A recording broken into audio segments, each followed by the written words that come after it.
목숨 걸고 들어갈 때는 뭔가 확실한 뭐가 있었을 텐데 이게 뭐냐라는 거죠.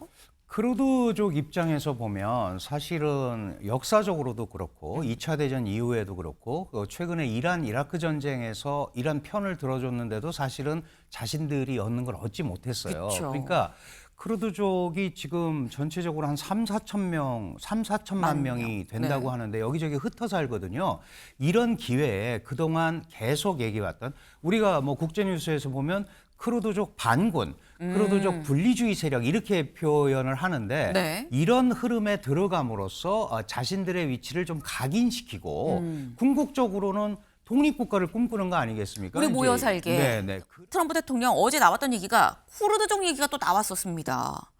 이 트럼프 대통령이 쿠르드족 지도자들하고 통화를 했다.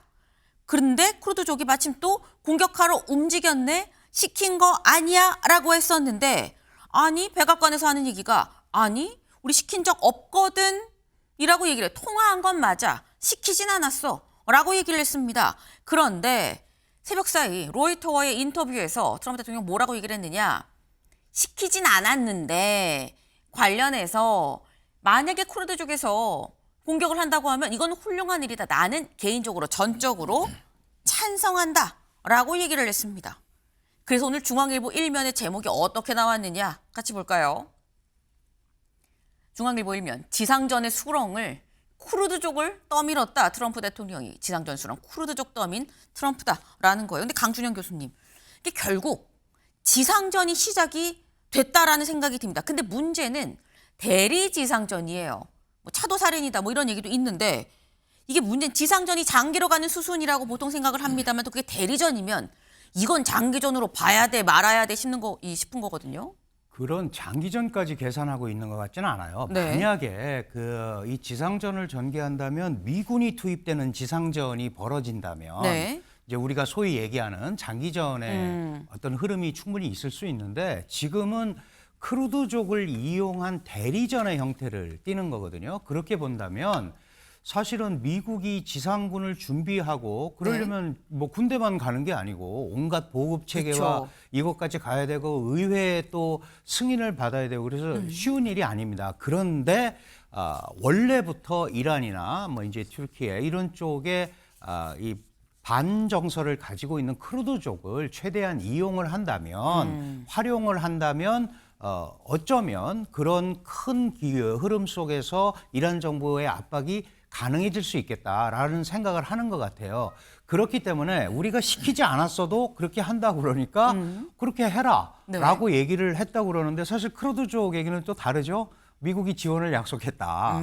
이제 이렇게 얘기를 하는 거니까 기본적으로는 어떤 형태로든 간에 크루드족을 이용한 대리전의 흐름 이걸 가려고 그러는데 여기에도 좀 문제점은 있어요. 이렇게 지금 차도살인이라는 말씀을 하셨는데 그런 걸 가지고 움직이게 되면 이란 민족주의를 더 자극을 할 수가 있죠. 더 뭉치게 할 수 있어서 그런 의미 때문에 이제 확답을 안 하고 한 발 약간 빼는 식으로 나오고 있는데 조금 지켜봐야 되는데 지상전이 본격적으로 됐다고 해서 이게 장기전으로 가는 어떤 지표가 되거나 그럴 것 같지는 않습니다. 네.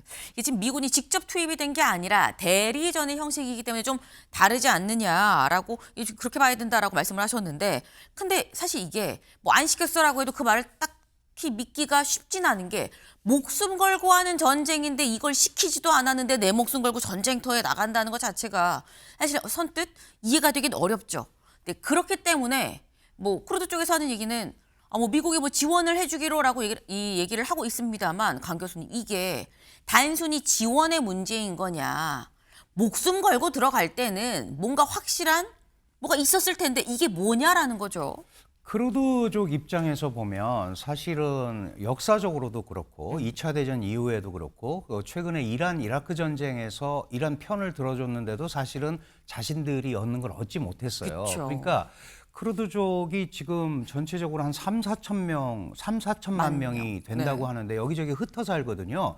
이런 기회에 그동안 계속 얘기해왔던 우리가 뭐 국제뉴스에서 보면 크루드족 반군, 크루드족 분리주의 세력 이렇게 표현을 하는데 이런 흐름에 들어감으로써 자신들의 위치를 좀 각인시키고 궁극적으로는 독립국가를 꿈꾸는 거 아니겠습니까? 우리 모여 이제, 살게. 네. 그런 흐름 속으로 이거를 가지고 가기 위해서 네. 그 크루드족 입장에서는 목숨 걸고 갈 수 있다. 그런데 혼자 하는 건 너무 힘들잖아요. 그런데 마침 미국과 이스라엘, 특히 이스라엘은 전폭적인 지원을 약속을 했단 말이에요. 네.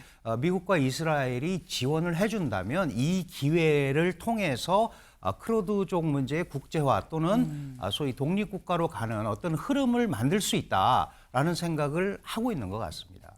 자신들이 지금 곳곳에 흩어져서 사는데 모여 살 수 있도록 미국이나 이스라엘이 어떤 이 힘을 좀 실어줄 수 있다고 하면 그게 또 굉장히 큰 유인이 될 수 있다라는 말씀이에요.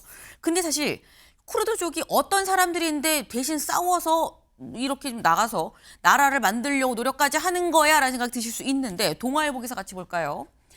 이 독립국가를 꿈꾸는 중동의 집시입니다. 네. 떠돌아다니면서 산다는 얘기죠. 이란 내 반정부 운동의 핵심이다라는 거 여기 같이 볼까요? 현재 이 쿠르드족이 곳곳에 떨어져서 사는데 튀르키예에 한 1,500만, 이란에 한 800만, 시리아에 한 200만, 이라크에도 한 600만, 뭐 이래저래 해서 또 한 기타 400만, 다 합쳐서 한 3천만에서 4천만 정도 된다. 모으면 많은데 다 뿔뿔이 지금 흩어져 살고 있어요. 그래서 보면 종교는 이슬람 순위파입니다. 네. 근데 지금 전투 역량이 보통이 아니다라는 거예요. 이라크 시리아에서 이 IS랑 같이 싸우면서 획득한 역량이기 때문에 보통 사람들이겠느냐. 보면 여성도 많이 보이죠. 이 쿠르드족은 여성 군인도 굉장히 많다고 합니다. 여기가 쿠르드족이 직접 뛰었던 전투가 91년 걸프전, 2003년에 이라크전, 여기 2010년에 IS 그리고 그 뒤에 뭐 IS라고 얘기도 했었습니다만 이슬람 국가 여기를 격퇴할 때도 다 이 쿠르드족이 직접 뛰었다라는 건데 저희 지금 자막으로도 지금 나가고도 있긴 합니다만 최창렬 교수님. 네. 근데 항상 말씀드렸죠. 걸프전이고 뭐고 다 이렇게 뛰었는데 근데 그때마다 딱히 쿠르드족이 그래서 원하는 걸 얻었느냐? 또 그건 아니다라는 거예요. 그래서 앞에서 3번이나 뭐 쿠르드족 입장에서 속았는데 이번은 또 어떻게 믿는 거야라는 생각도 들고요. 그 쿠르드족이 계속 배신을 당한 거죠, 말하자면. 네. 미국으로부터도 배신당했고 이란으로부터도 배신당하고. 이 사람들의 목표는 지금 여러 군데 시리아, 이란, 이라크 등 여러 중동 여러 각 지역에 흩어져 있는 자신들의 민족을 하나로 결집시켜서 그러니까 집시 아닙니까? 공화국을 만들고 싶었는데 그게 안 되는 거예요. 안 되는데 어쨌든 기회 때마다 어째 시도를 해보는데 안 되고 강대국이나 주변 여러 나라들의 어떤 국제적인 역학관계에 의해서 오히려 이용당하는 것만 계속 해왔어요. 모를 리가 없을 겁니다 아마. 근데 이번 전쟁도 제가 볼 때 쿠르드족이 어떻게든 개입이 될 것 같아요. 저쯤 얘기가 나온다는 거는요. 상당한 물밑접촉이 있다는 얘기입니다. 설왕설래하는 게 있는데 쿠르드족이 과연 이제 여기 들어가서 자신들의 나라를 이번 기회에 수립할 수 있다고 생각 안 할 거예요. 안 하지만 어떻게든 시도를 하겠죠. 이런 사람들이 계속 퍼져 사는데 뭐 팔레스타인처럼 말이죠. 저는 그래서 이번 전쟁에 아까 우리 강 교수님 말씀하셨지만 지상전이 미국이 개입될 확률은 거의 제로에 가깝다고 좀 봐요. 미국의 중간 선거가 있는데 네. 트럼프가 그렇게 할 이유가 없을 것이고 만약에 미군의 지상전이 투입되면 우리 주한미군도 갈 수가 있는 상황이고 여러 가지 뭐 안보 상황이 복잡해지긴 하는데 그 가능성은 거의 전 제로에 가깝다고 보고 그럼 쿠르드족을 통해서 이란 내부를 교란시키는 것. 그럼 민중봉기는 뭐 쉽지 않을 겁니다 아마. 아까 그 설명도 해주셨고. 네. 그럼 애도 불구하고 이란 내부에서 어쨌든 이란을 계속 흔드는. 그래서 어쨌든 정권이 생기는데 그 무주타파라는 그 하메네이 아들 차남. 네. 그 정권이 용납 못하겠다는 거 아니에요. 워낙 강경파니까. 또 뭐 그 하메네이 아들의 또 그 아들도 죽고 자기 부인도 죽고 다 죽었어요. 신정체가도 공고히 될 수 있는 상황이라서 그 용납을 안 할 거예요. 어쨌든 그런 건 막으면서 최소한 친미 성향의 정권. 이란이 완전히 봉기되지는 않는다 하더라도 그거는 바랄 겁니다. 그렇다면 쿠르드족도 당장은 자신들이 공화국을 설립하기 어렵다 하더라도 어쨌든 이란을 흔들 수 있는 하나의 계기도 될 수 있고 저는 어떤 형태로든 간에 쿠르드족은 개입할 가능성이 높다. 이렇게 저는 전망을 합니다. 네. 사실 이미 쿠르드족이 이란 안으로 진입을 했고 국경 넘어 진입을 했고 공격도 했다라는 보도도 나오고 있죠. 근데 지금 교수님 말씀은 하지만 이 지상전에 미군이 직접 투입될 가능성은 제로에 가깝다. 11월이 중간 선거인데 이게 가능하겠어? 라는 말씀이에요.